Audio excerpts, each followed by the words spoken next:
The border security forces has achieved another success in anti-smuggling efforts, recovering a large quantity of cannabis near the India-Bangladesh border in the Sabrum subdivision on Sunday evening. BSF Jawans of D Company, while on surveillance duty, discovered approximately 20 kilograms of dried cannabis abundant in the area. The recovered consignment is estimated to have a black market value around 1 lakh rupees. The seized cannabis has been handed over to the Sabrum Police Station for legal action.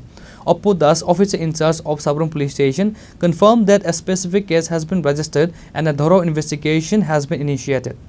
কালকে বিকেল আনুমানিক 5টা 15 মিনিট 121 battalion BSF Sampara BOP decoy patrolling এর সময় হারবাতুল চিতাবাজের মাঝামাঝি একটা সেলুনি নালা আছে, যে নালাটা এখন শুকনো অবস্থায় আছে। এই নালার পাশে বর্ডার থেকে প্রায় 500 মিটার দূরে নালার পাশে একটা বস্তা দেখতে পায়। বস্তাটা তারা খুলে এর মধ্যে গাঁজা জাতীয় দ্রব্য পায়। এটা ওয়েট করে 20 কিলো, প্রায় 20 কিলো গাঁজা ছিল।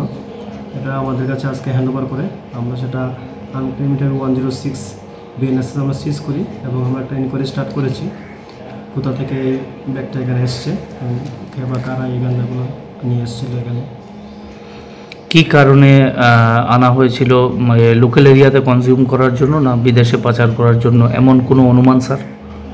এটা তো এখানে বর্ডারের পাশে হয়তো পাচার করতে পারে, এটা তো ইনকোয়ারির ব্যাপার, আমরা এই জন্য একটা ইনকোয়ারি স্টার্ট করেছি। Reported by Vikram from Santir Bazaar, Chini Khorang.